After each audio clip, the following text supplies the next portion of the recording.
नमस्कार, मैं doctor Devesh Goyal, cancer रोग विशेषज्ञ, फोर्टिस हॉस्पिटल जयपुर। जैसा कि इस बार कोविड सेकेंड वेव का प्रभाव बहुत ज़्यादा देखने को मिल रहा है, लोग बहुत ज़्यादा इन्फेक्टेड हो रहे हैं, तो इस दौरान हमारे जो कैंसर पेशेंट्स हैं जिनको कीमोथेरेपी चल रहा है या जो कोई अन्य ट्रीटमेंट पे चल रहा है, उनके बारे में मैं कुछ आज आपसे बात करना चाहूँगा कि वो किस तरह से अपने ट्रीटमेंट को कंटिन्यू करें, किस तरह से वो कोविड एप्रोप्रिएट बिहेवियर का पालन करें और किस तरह से यदि जिन लोगों ने वैक्सीनेशन नहीं कराया है तो उन लोगों को वैक्सीनेशन कराते समय क्या ध्यान रखना चाहिए। जैसा कि हम जान रहे हैं कि कोविड सेकेंड वेव में बहुत ज़्यादा लोग इन्फेक्टेड हो रहे हैं और इस वायरस का जो इस बार प्रभाव है बहुत ज़्यादा म्यूटेंट है और बहुत ज़्यादा घातक है। इसकी वजह से परिवार में एक या दो लोग नहीं, पूरा परिवार का परिवार इन्फेक्टेड हो रहा है।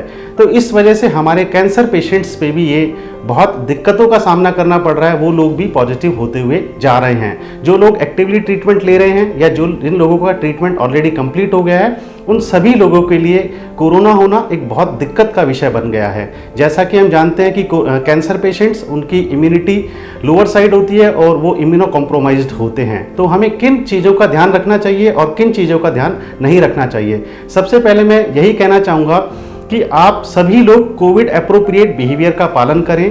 आप डबल मास्क, जैसा कि हम बता रहे हैं, डबल मास्क का पालन करें, 2 गज की दूरी रखें और हाथ पाँव धोते रहें, हाथ फ्रिक्वेंटली धोते रहें।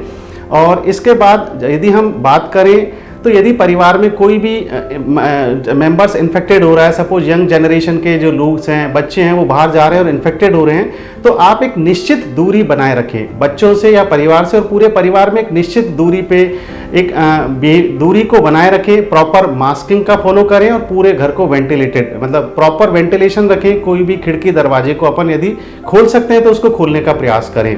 और यदि कोई भी परिवार में कोई भी सिंगल मेंबर यदि इन्फेक्टेड होता है तो इमीडिएटली उसको आइसोलेट किया जाए। और कैंसर पेशेंट्स यदि उस परिवार में हैं तो उस बच्चे से या उस यंग पर्सन से या महिला जो भी जिसमें सस्पेक्टेड हैं, जिसमें सिम्टम्स है, उससे वो दूर हो जाएं और डबल मास्किंग का फॉलो करें।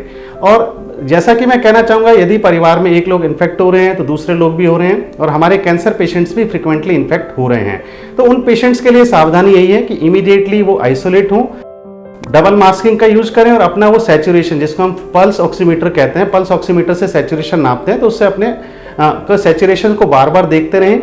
और तुरंत जो आपके ट्रीटिंग डॉक्टर हैं, कैंसर जो ट्रीट कर रहे हैं, उनको टच में लें, उनसे कांटेक्ट करें कि डॉक्टर साहब कैसे करना है, और उसके बाद आप उनकी एडवाइस को फॉलो करें। तो फर्स्ट है कि आपको घबराना नहीं है। पहली चीज़, यदि आप प्रॉपर डिस्टेंसिंग का मेंटेन कर रहे हैं और यदि आप मास्क लगा रहे हैं, यदि आप प्रॉपर हैंड वॉश कर रहे हैं, तो आपको जरूरी नहीं कोरोना होगा ही होगा, यदि आपने प्रॉपर कोविड एप्रोप्रिएट बिहेवियर को फॉलो किया है। हाँ, सेकंड थिंग, यदि आप एक्टिव कोई कीमोथेरेपी ले रहे हैं तो इस दौरान भी अपने को ध्यान रखना होगा कि कितने दिनों के पहले आपने कीमोथेरेपी लिया है, कितने दिनों के बाद लिए। और सपोज यदि हम बात करें, यदि आप कोविड इन्फेक्टेड हो गए हैं, तो मैं ये कहना चाहूँगा कि आपको 1% रूप से घबराना नहीं है। आपको बराबर इमीडिएटली यदि आपको कोई भी सिम्टम्स लगता है, सिम्टम्स की यदि हम बात करें, गले में खराश का होना, एक्सेसिव वीकनेस जिसको हम कहते हैं फटीग, थकान का होना, बुखार का आना, खांसी का होना, जुकाम का होना, पेट दर्द होना या एसिडिटी का होना, दस्त का होना, और यदि कोई अन्य सिम्टम जैसे आंखों में खुजली होना, आंखों का लालपन होना, तो ये कोरोना के सिम्टम्स हैं। यदि आप इनमें से किसी भी सिम्टम्स को मालूम चलता है तो तुरंत आप उन डॉक्टर्स को बताएं। आप इमीडिएट वे से कोविड का टेस्ट कराएं और आप उसके बाद यदि पॉजिटिव आते हैं तो तुरंत आप फिजिशियन या कैंसर फिजिशियन या चेस्ट फिजिशियन, किसी की भी आप मदद लें और इमीडिएट ट्रीटमेंट को स्टार्ट करें। मैं यदि मान के चलता हूं कि मैं खुद भी कुछ कोरोना को पेशेंट्स को हम देख रहे हैं, तो ज़्यादातर पेशेंट्स यदि अर्ली स्टेज में डायग्नोसिस हो जाता है, अर्ली यदि पेशेंट अपना डायग्नोसिस करा लेता है और अर्ली ट्रीटमेंट चालू हो जाता है, तो पेशेंट घर पे ही होम आइसोलेट रहते हुए उसका इलाज संभव किया जा सकता है। तो पहली चीज़ मैं यही कहना चाहूँगा कि जो पेशेंट ट्रीटमेंट एक्टिव नहीं भी ले रहे हैं और एक्टिव ले रहे हैं, यदि वो कोरोना पॉजिटिव होते हैं तो इमीडिएटली वो डॉक्टर साहब से कंसल्ट करें, अपना टेस्ट कराएं और इमीडिएट ट्रीटमेंट स्टार्ट करें। सेकंड थिंग, मैं उस बात पे आता हूं कि जो पेशेंट्स का कीमोथेरेपी एक्टिवली चल रहा है या जो पेशेंट्स जिनका स्टेज 3, स्टेज 4 या स्टेज 2, सपोज सर्जरी के बाद किसी का कीमो चल रहा है, किसी का रेडिएशन के साथ कीमो चल रहा है, और या किसी का स्टेज 4 है तो उनका कीमो चल रहा है, तो इस सिचुएशन में हम कीमो को डिले तो नहीं कर सकते हैं। आप अपने कैंसर फिजिशियन से या कैंसर सर्जन से डिस्कस करें। तो उन चीज़ों में आजकल हम कुछ मॉडिफाई कर रहे हैं, जैसे कि कुछ ट्रीटमेंट्स को प्रोलॉन्ग कर रहे हैं जिससे कि उनका हॉस्पिटल विजिट कम हो। सपोज कोई पेशेंट को वीकली कीमो चल रहा है तो हम उसको प्लान कर रहे हैं कि 2 वीकली या 3 वीकली कीमो जाए। और इस सिचुएशन में हम कई दफ़े जो डोज का मॉडिफिकेशन है 5 to 10% के तकरीबन हम डोज थोड़ा सा लोअर साइड में दे रहे हैं जिससे कि इम्यूनिटी ज़्यादा सप्रेस ना हो। साथ साथ में हम उस दौरान ध्यान भी रख रहे हैं कि ग्रोथ फैक्टर्स प्रॉपरली दिए जाएं जिससे कि WBC सप्रेस ना हो और इन्फेक्शन लगने का चांस ना हो। तो मैं ये कहना चाहूँगा जो पेशेंट एक्टिवली कीमोथेरेपी पे चल रहे हैं वो कोविड अप्रोप्रिएट बिहेवियर का ध्यान रखते हुए हॉस्पिटल्स आएँ। हॉस्पिटल आने में आपको घबराना नहीं है।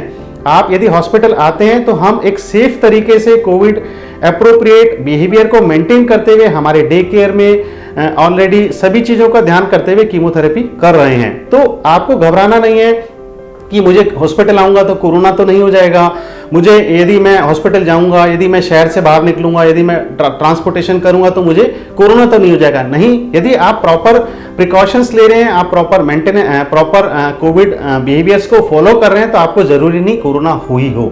तो मैं ये कहना चाहूँगा सेकेंड थिंग कि यदि जो पेशेंट एक्टिवली कीमोथेरेपी पे चल रहे हैं या जिनका रेडिएशन के साथ चल रहा है या स्टेज 4 पे चल रहा है वो अपने कीमोथेरेपी को डिले ना करें। कीमोथेरेपी को डिले करने से नुकसान है कि वो बीमारी बढ़ सकती है, बीमारी का प्रोग्रेशन हो सकता है या बीमारी शरीर के किसी अन्य हिस्से में फैल सकती है। तो आप अपने डॉक्टर को कॉन्फिडेंस में लें, आप अपने डॉक्टर से आप जो भी आपको डाउट है, जो भी आपको शंकाएं हैं उनका समाधान करें। और डॉक्टर्स कोविड टाइम को देखते हुए और सेकंड वेव्स को देखते हुए सारे ट्रीटमेंट्स की प्लानिंग कर रहे हैं जिससे कि आपकी हॉस्पिटल विजिट कम हो और आप कंफर्टेबल जोन में रह सकें।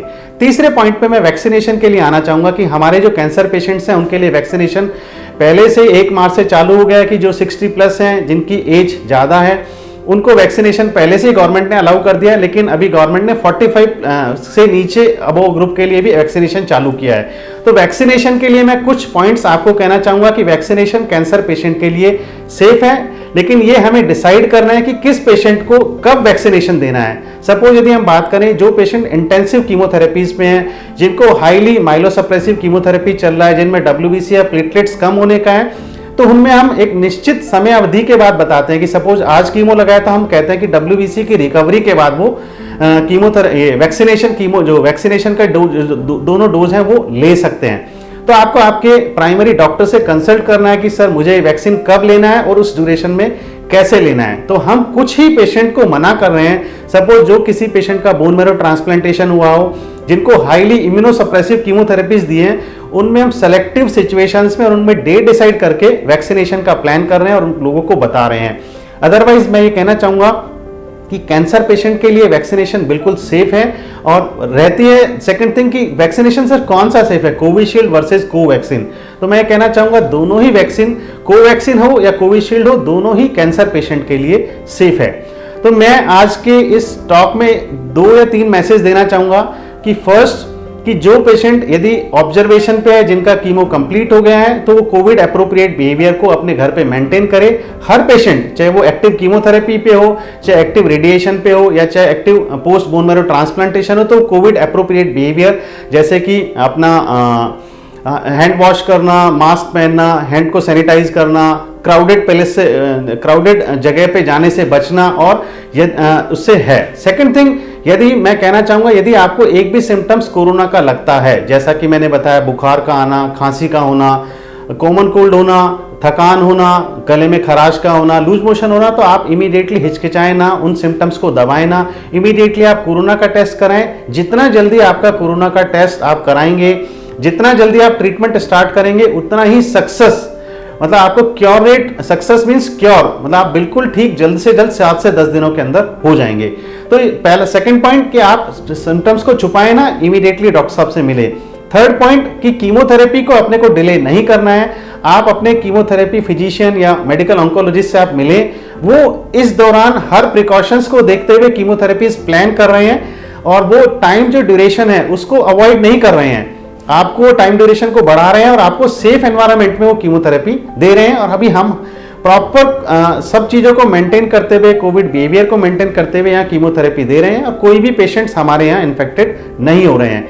चौथी चीज़ मैं वैक्सीनेशन के बारे में कहना चाहूँगा कि वैक्सीनेशन बिल्कुल सेफ है।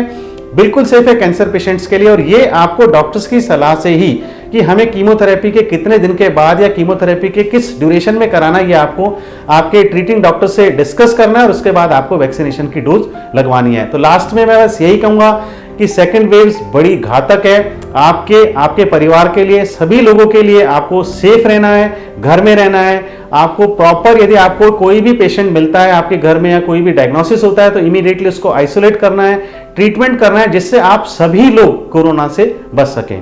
Thank you.